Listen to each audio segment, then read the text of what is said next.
Hello friends, and in this video I'm making for many questions which came across for how to make the plants stronger in a planted tank, because generally we bring the plants and they don't work well and they die in some time.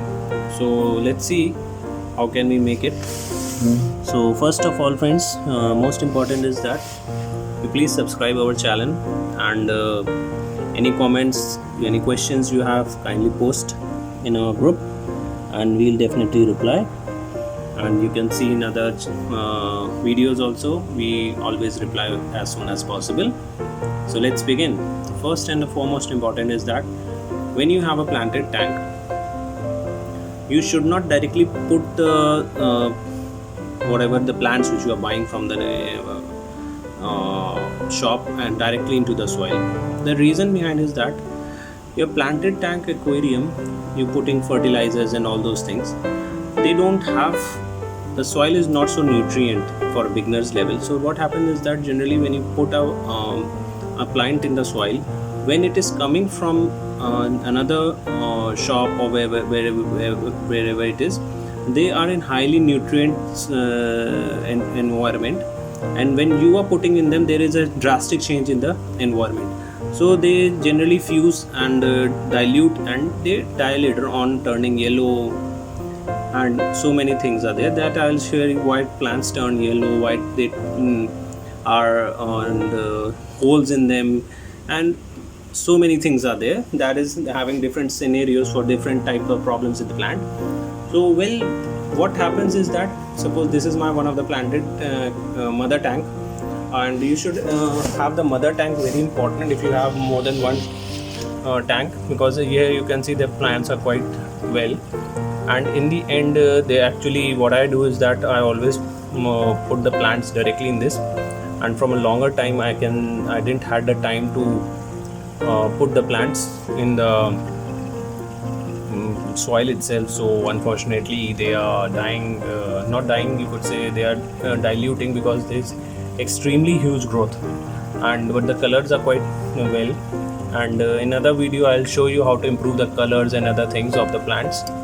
And here you can see that these are the leaves of the grass, and over here you can see some of the good growth, and they started from a few inches and they are now approximately this much size from bottom, and quite big one, and so forth and so on. They everywhere they are thriving quite well.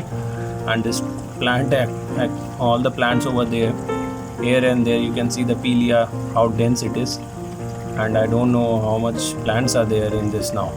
It's a mother tank, and everywhere just you can see the plants. So what is the important thing is that you, whenever you have the aquarium with the when you're bringing any plants, just put them in the soil water like this, and you will see that I'll show you over here. You can see that there are some roots which are being grown.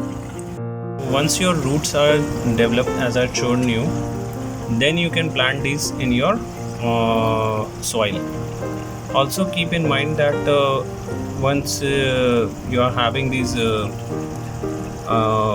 plants brought from the shop, they are quite well quarantined. Reason behind is that they might carrying some eggs of some you could say of nymph dragonflies, or some pesticides or something or the other, which directly putting in your aquarium can harm yourself, your aquarium itself.